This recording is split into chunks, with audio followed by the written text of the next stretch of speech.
Bonjour et bonsoir très chers internautes. Balandi ya Rimard de Kinshasa, Sango ya Congo, Kimi Nzambe Oumena Botana Bino, pièce contre pièce, actualité Benjamin Mwana Souka, tout ce moko lelo pona ko pesa bino o ezali makambo o tobi ya mboka na biso netolo bana lingala na panzanteke po yango ne mutu paramoto yeli awa to me ko beta mwa masoto ko lobela masolo oyo ya Hassan oyo ba bengani na Congo ba refoulé ye. Non, bah refoulé, on l'a explicité. Ça veut dire bah bengani na Congo. To koye bah le pourquoi bah biloko bombami. To beta masolo a fachi na Nations Unies. Loi Noël Chani. To beta pe masolo nango sous le lot. Et c'est estime que Félix Tshisekedi a la solution pour débloquer les mécanismes à ce qu'on s'est la CENI. Contrat chinois, les États-Unis et la Chine au PC Mwambwa à Boyi. Encore une fois, Kimi Nzambe Oumena Botana Bino. Bonsoir. Na PC Mbota moi Brigitte Kaja, pourquoi pas mon pote Jimmy Congo. Tout beta ma solo ya Congo pour à part Congo dianto tila tourner l'homme sur beta team. Très chers internautes, Mboka na biso la République démocratique du Congo. Nous saluons ben fort ya DGM pour ceux qui DGM té mais awa maramusu to lo baté to koye banabino ki non ba libanais na mboka na biso République démocratique du Congo ba koma na un mot à dire ba koma lokola Congo to mo kabwana bango ba koma lokola biso na bango to andenge moko. Du point que ce que l'élection sont ça na RDC, ba Libanais ba sanganaka pour battre la candidat ni nyango oh yozo représenter ba intérêt na bango pour bamba soutenir financièrement, mais non seulement financièrement, ces gens-là sont dans le mafia et mokonza ba Libanais wana nyoso na Congo c'est monsieur Hassan oyo DG Maotiko Bengana na Congo. Vous allez constater même dans l'Iwa musée. Je dis bien dans l'Iwa musée. Hassan, ba Libanais oyo. Bazali bato yo. Ba contribuer makasi. Cela veut dire et commence même à influencer le pouvoir dans le niveau ya Congo. Ba influencer na pouvoir. Bisika wapi bamba kuma loba bakolo Congo ndo kende na secteur nyoso tu économie nationale il y a les Libanais et ces Libanais là basalaka o balingi na Congo bafutaka batu mabe ba maltraita ba congolais ba pirataka biloko mais moi olobela bango ezate olobela bango ndengeni bazana ba parapluie to fana na bino awa 2 mois après prise de fonction chef de l'État, non 1 mois après ba Libanais basangi sambongo enveloppe baki kutana mokonza mboka pour apesa mboye mbongo wana ba Libanais basangi sambongo. Voilà comment ces gens-là s'est organisé. Totangi mambajo no numbi. Totangi makamoni. Même c'est Hassan Oyo. Soboye bité. Ils étaient prêts à renverser le pouvoir. Pour pouvoir. Yango yo qui n'a communiqué officiel. Bakoki ko pesa jamais. Et l'on ni babengane la Congo.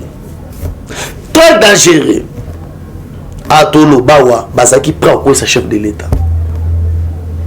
Prend quoi sa chef de l'État. Ah bisoto là la to la muka fachi béton, fachi béton, fachi béton.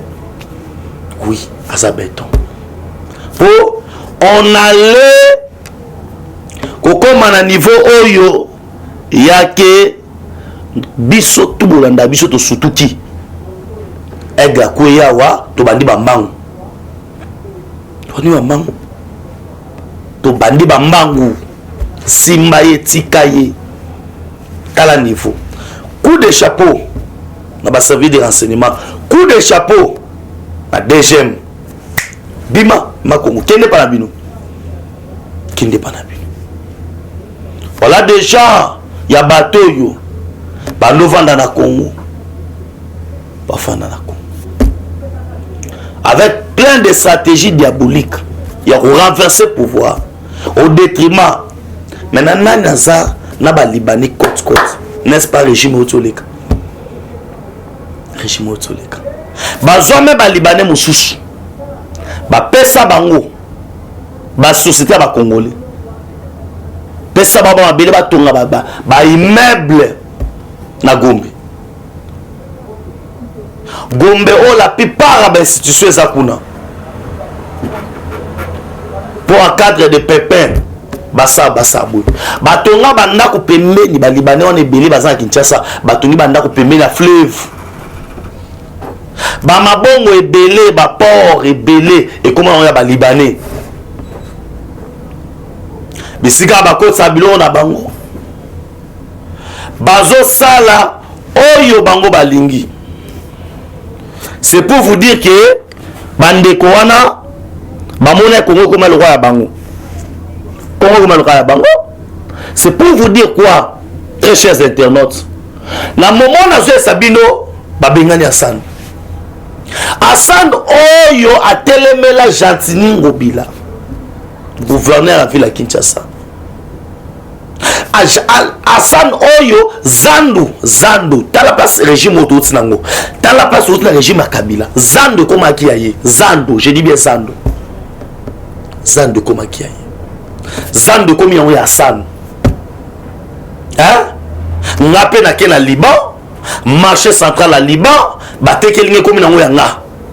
Et quoi ça les map? T'as la régime, y'a mon mari, t'as la régime à 18 ans. T'as la côté ba comme ça Gibiso. Zandu et comme Yango Yabato. Moto ba bengi Hassan. Magistrature. Ba avocat, banani, ba koma ki na poche na ye. Ozo kendo funda Hassan esa gagné yo. Pour nini azaki na batu na ye. Par-ci par-là. Lelo Fachi, béton, déjà babengani.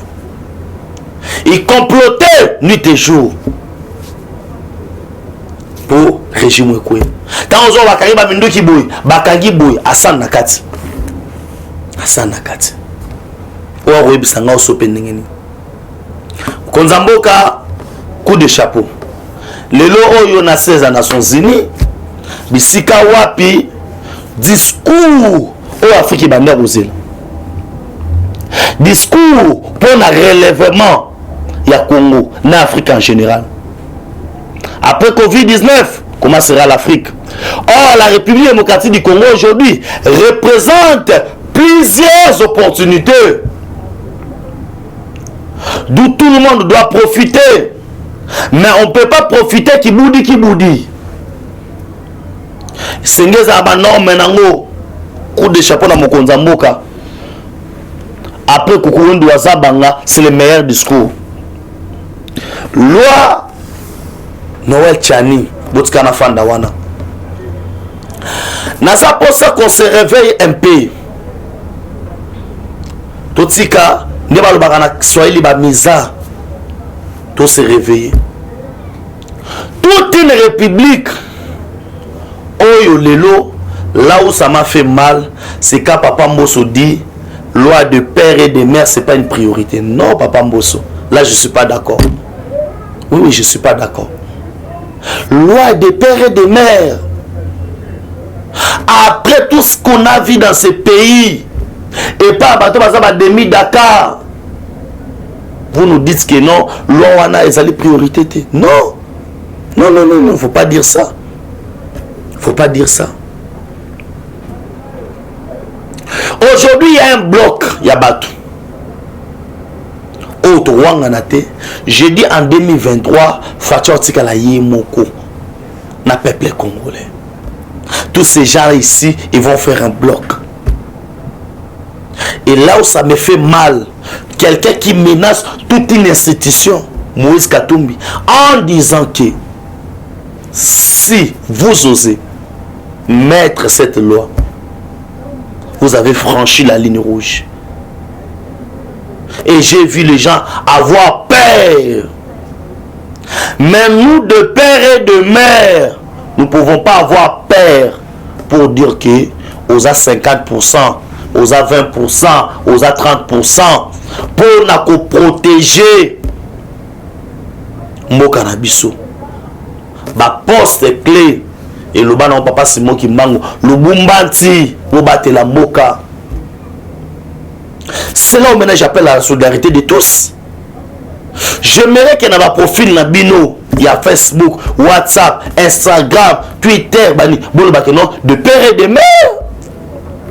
Je vois les gens en train de m'appeler. Maman Brigitte Kajabe Ngingayi, Namoni Banani, Basaramboui, Namoni Kuna, Rachel na Clarisse Babengingayi, Namoni mon pote Jimmy Congo, Namoni Kuna, mais c'est Théo Golden, Babengingayi pour dire que Benjamin. Mais je me suis demandé, est-ce que ça problème à Benjamin Yemoko? Et c'est une mobilisation, engouement, et ça dans les réseaux sociaux.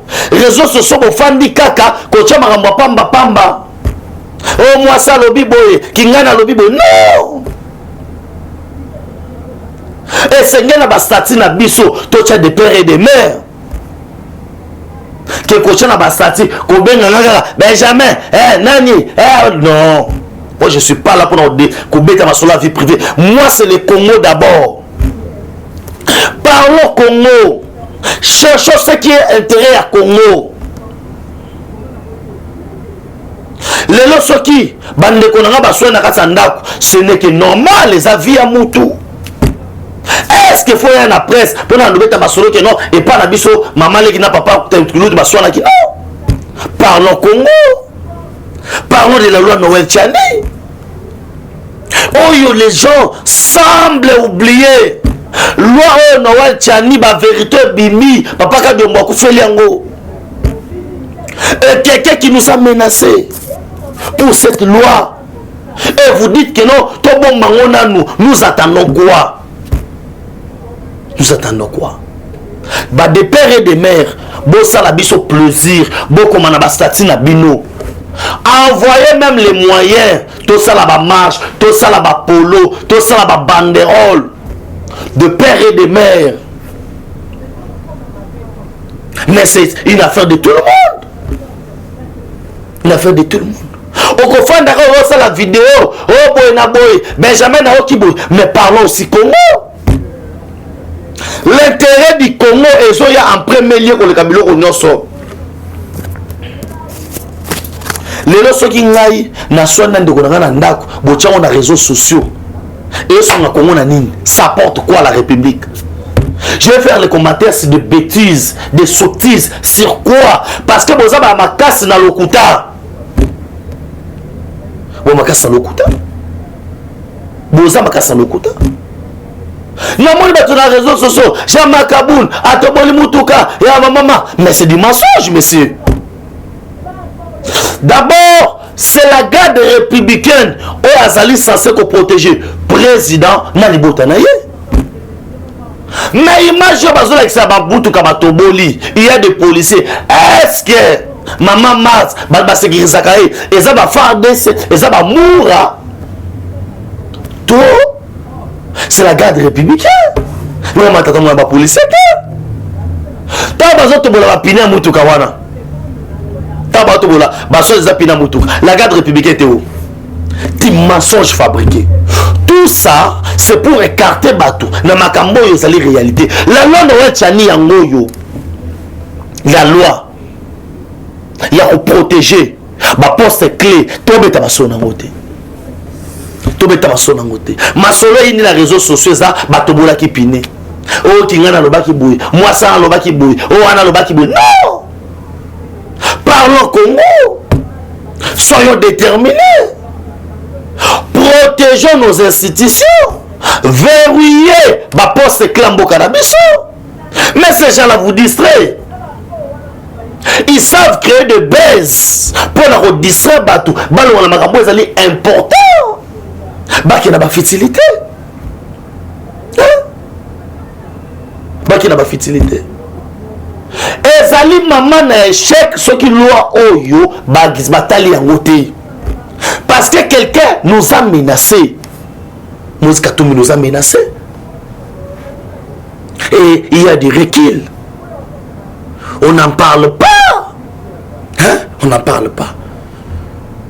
SCC, je sais que na Mokonza Mboka qui a s'impliqué dans makambo etali a s'impliqué dans makambo etali quoi yene mtaza la solution ya ko joie pour la mambotel de Nikadima et président Seni. Mais je n'arrive pas à comprendre. Président Seni a outaka na ba confession religieuse binomoko vous allez incapable ya ko bimisa mutu. 6 personnes ba poni mutu moko et les restes des personnes ba poni mutu mususu. Vous êtes 6 contre 2. Et si vous êtes 6 contre 2, la majorité l'a remporté, monsieur. Qu'est-ce que le chef d'État va venir encore dire? Pourquoi on ne sera dans le schéma de dialogue? Hein? On sera schéma de dialogue. Schéma de dialogue. C'est parce qu'il y a des agendas politiques. On a menacé des gens. Les gens sont morts pour l'emboloir Laurel Tchani. Parce que la mise aux cartes est simple. Il y a Mouni Katumbi qui va défendre. À défendre Nani Kamere, à défendre Kalev Mouton, à défendre Batouana surtout parce que ça bloque. Oh, il va se réunir Nassima. Il y a candidature, il y a Katumbi en 2023. Et ça bon, nous n'avons pas peur il y a Katumbi en 2023. Mais je sais que tous ces gens-là qui sont tout autour du chef de l'État, tout la moukana stratégie. Toutes les stratégies ne sont pas détalées à Wana TV, mais Tokeba. Il y a un Makambotali, président Seni, volonté à bateau baza majoritaire, n'est au Salem. Wana za rediscuté. Ça veut dire Kadima Rolekawana et les restes à bateau surtout Batikali. Et c'est Nebola Kadima, c'est Kadima ou rien. C'est Kadima ou rien. C'est pour vous dire que non, on est au contrôle. Il y a Makambu Nyonso. Et vous comprendre que non, Mokoyo Eza blagité. Et quand on a n'engé Tozoko ban émission na biso, j'aimerais un peu Nameko Kota en long et en large na dossier Oyo. Il y a Chine na États-Unis. Puisque na chuté. Aujourd'hui, il y a toute une documentation. RDC, exécution des contrats chinois 13 ans après les mensonges du siècle enfin dévoilés. Le gouvernement congolais envisage de faire un état de lieu complet des contrats chinois signé en 2007 bien, par l'administration de l'ancien président Joseph Kabila. Cet accord historique prévoyait l'octroi d'un prêt lié à la modernisation de l'appareil de production minier. En plus de ces entreprises chinoises, dont Sinohydro, la grecque, Chine Railing Industry, devrait réaliser les travaux des infrastructures de 3500 km de routes, autant de kilomètres de chemins de fer et des infrastructures de voies routières, surtout à Kinshasa. 13 hôpitaux et 31 hôpitaux, 31 hôpitaux de 150 lits, 147 centres de santé pour une valeur estimée à 6 milliards de dollars. C'était ça le contrat. bokangai bien contrat to sinaki na Chine ezaki basa la biso 3500 km batongela biso 31 hôpitaux. Il y a hôpital moko, il y a plus ou moins 150 lits, 150 centres de santé et coût global il y a biloko wana ezalaki ya 6 milliards,5 dollars. Et nanenga pesa mbongo wana, ces prêts étaient de la banque chinoise Exim Bank, dont le débit était de promouvoir l'exploitation du secteur minier, qui a été complété au début de 2008 par un prêt additionnel de 5 milliards de dollars. Ensemble de ces prêts ont été titrés et donnés à la Chine accès aux 14 milliards de dollars de réserves de cuivre et de cobalt. Si nous calculons en termes d'hôpitaux, na ba route et ça la kibiso 6 milliards. Na 6 milliards, ce qui se reçoit 5 milliards. Autre bagisa qui ça la 11 milliards. Et biso en contrepartie, to pesa ki bango ba exploiter cobalt na biso na cuivre na biso ezaki estimé il y a 14 milliards. Ça veut dire le contrat était que Chine a ça so banzela ba hôpitaux ba nini na valeur 11 milliards. Biso to futaye 14 milliards. To évaluer ki na sa mabele au lieu to bi cobalt na cuivre ba exploitant en terre il y a 14 milliards. Mais mes frères et sœurs, les 3500 km en Zela Basale la yango wapi. Parce que Kobana Mwanda, ti kokoma na Kasumbalesa, c'est pas 3500 km. Yanzela ezate. D'abord so beti Kinshasa Matadi 3600 km et 360 km. Matadi Boma 120 km et Salayo 470 km.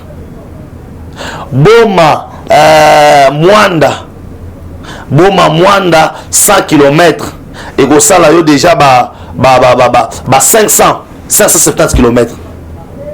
So le bique olongwa Kinshasa koma kikwit. Okoma bon yebisangai.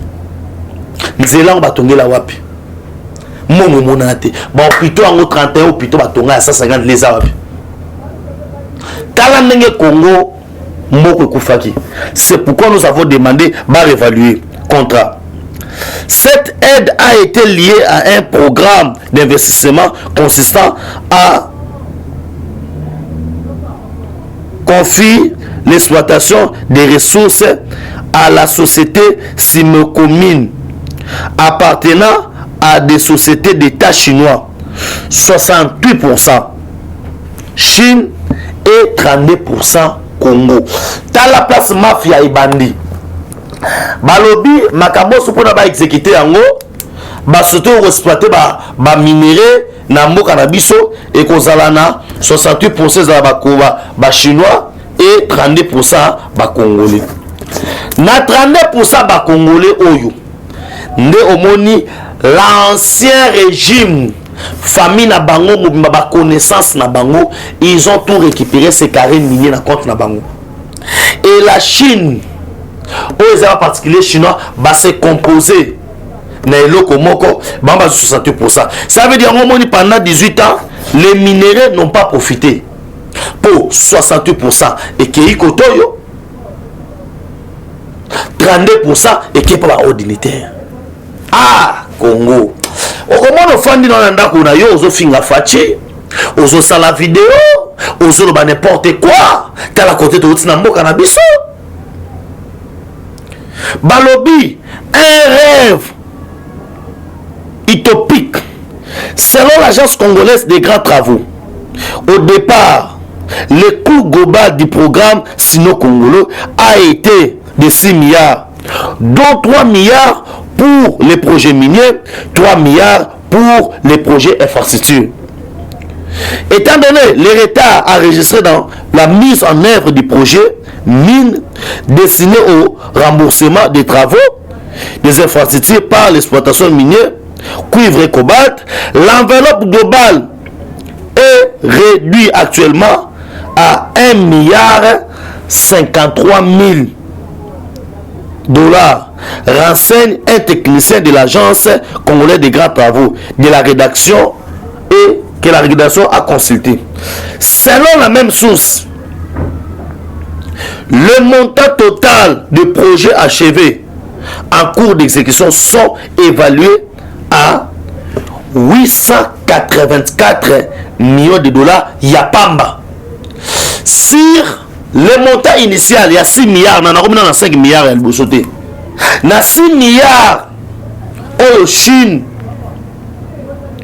Il fallait tout ça là,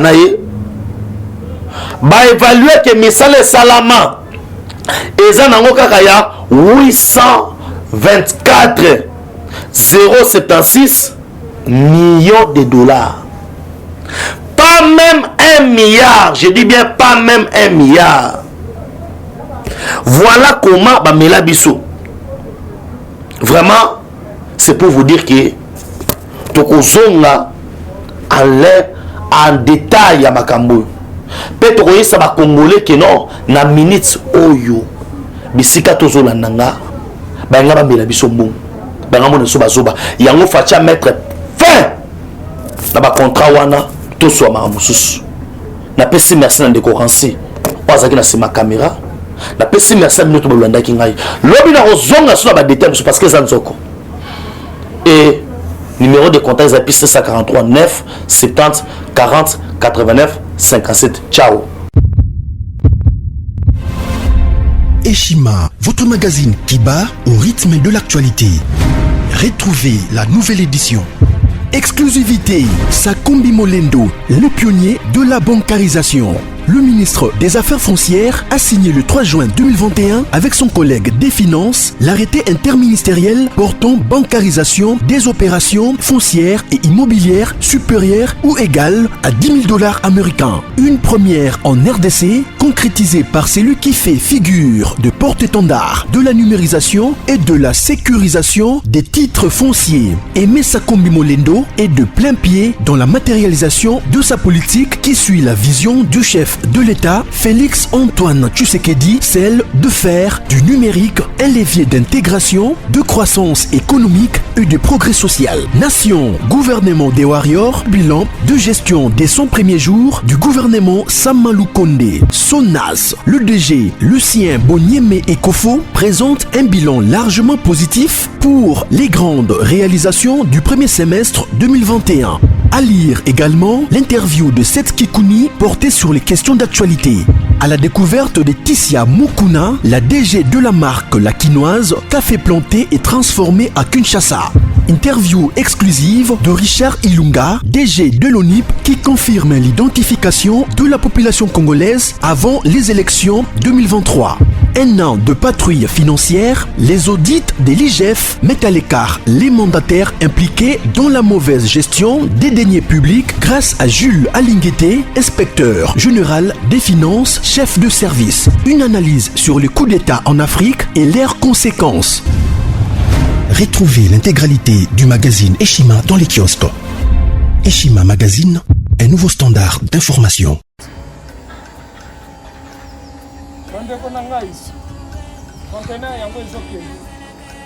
Le 26 mai, les conteneurs.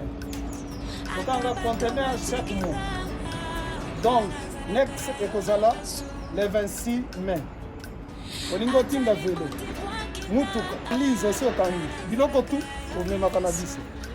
Benga biso, comme ça, toya, so même biloko totinda na Congo.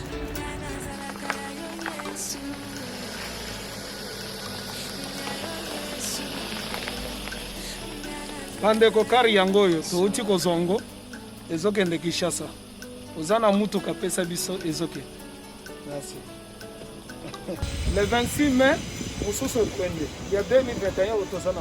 Donc tosala ka chaque mois. Oza besoin na carton benga biso. Biso munene yango. Moyenne yango. au moyen yango na carton na biso ya moke eza na 3 dimensions oyo nyonso olingi otinda benga biso tozozwa bavelo tozozwa bavalise mituka tozozwa donc eloko tu tozomema na Kinshasa. Merci beaucoup. Mutuka vélo salon biloko ndako biloko tout tozomema donc vous hésitez que bobenga biso toza wana mpona